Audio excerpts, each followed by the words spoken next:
Alrighty, so in this video we're going to go over graphing from section 5 on exam number 1 in relation to limits and various conditions.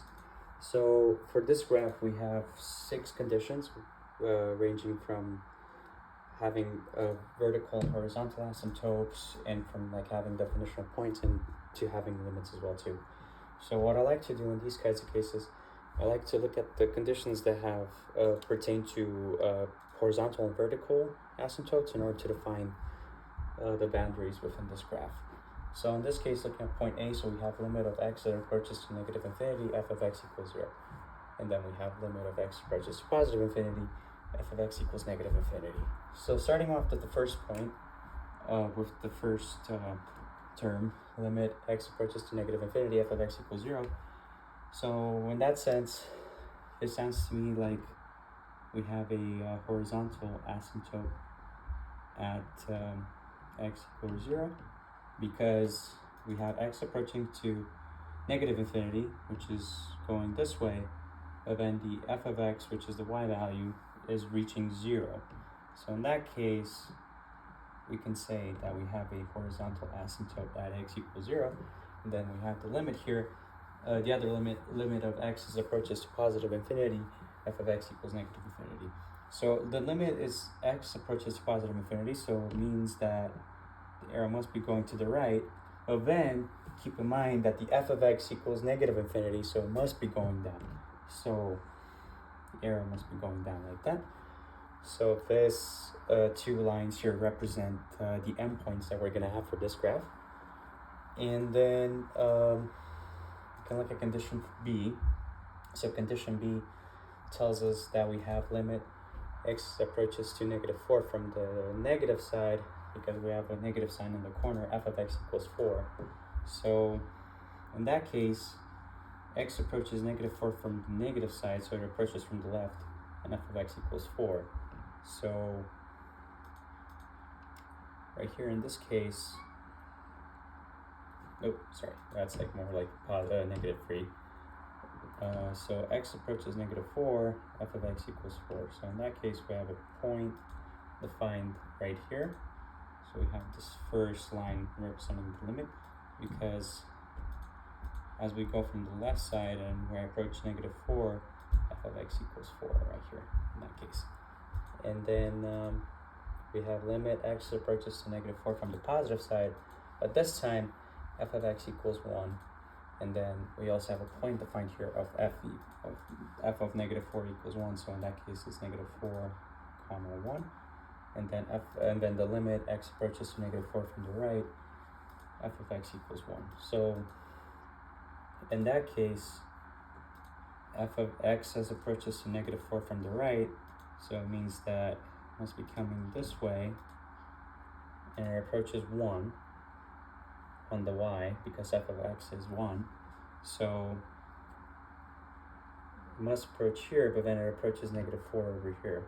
So we must have a removable hole here at x equals negative 4, and then as it comes down from the right. So something like this. But then we also have a point defined that we have a point at negative 4, comma 1 in that sense. So if we have a point here and we have a limit given, that means that there's going to be a removable hole, because we have the point that is being defined in that case, which is going to be removable in that sense, because both limits pertaining to negative 4 from the right and from the left side, they don't reach the same f of x, so meaning that they don't have the criteria to be continuous.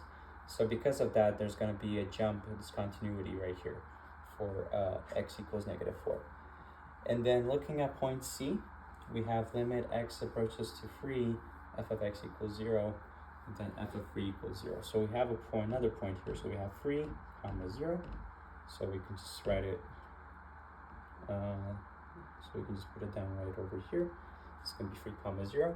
So given that we have the limit of x approaches to 3, f of x equals 0, so that means that this limit applies to both hands in order for it to be continuous. So in that sense, this point right here must be reached from both sides of the graph, so from the left and the right side. So in this case, we have a point right here, and we have the line right here going down because it approaches the 2 points. Because it approaches the point from the both hand sides.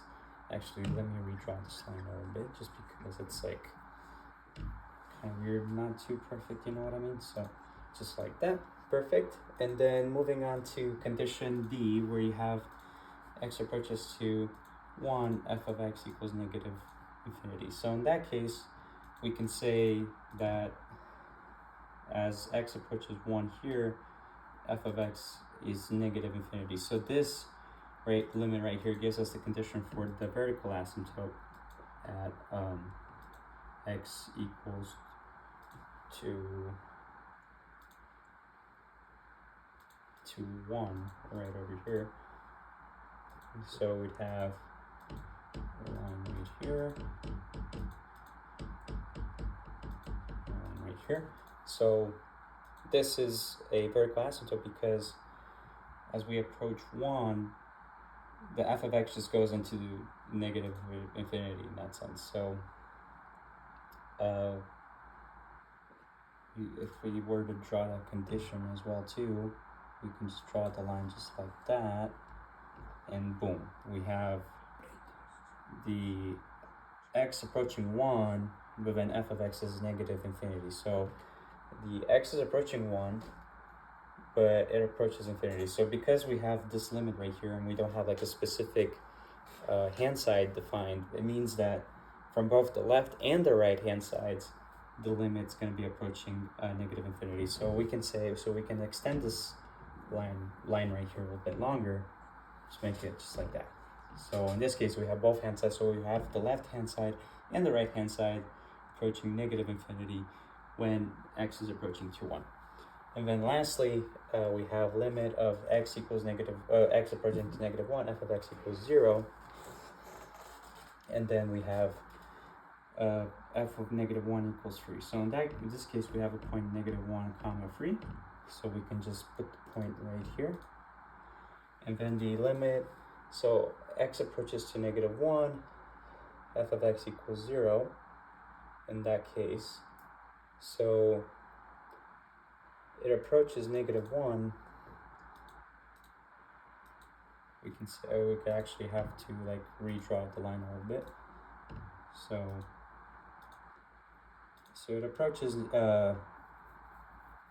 x equals negative 1, but then it approaches 0 on the y.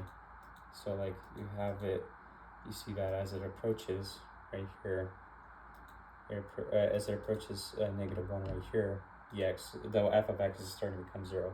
But we have the point negative 1 comma 3 defined right here, but then like since it's like just an outlier point, it's not going to connect to any of the lines over here. And then lastly, we have the point f of 0 equals negative 1. So we have 0 comma negative 1. So that means we must have a point right over here as well too. So this should be the final result for this problem right here in relation to graphing with different conditions pertaining to limits. Thank you.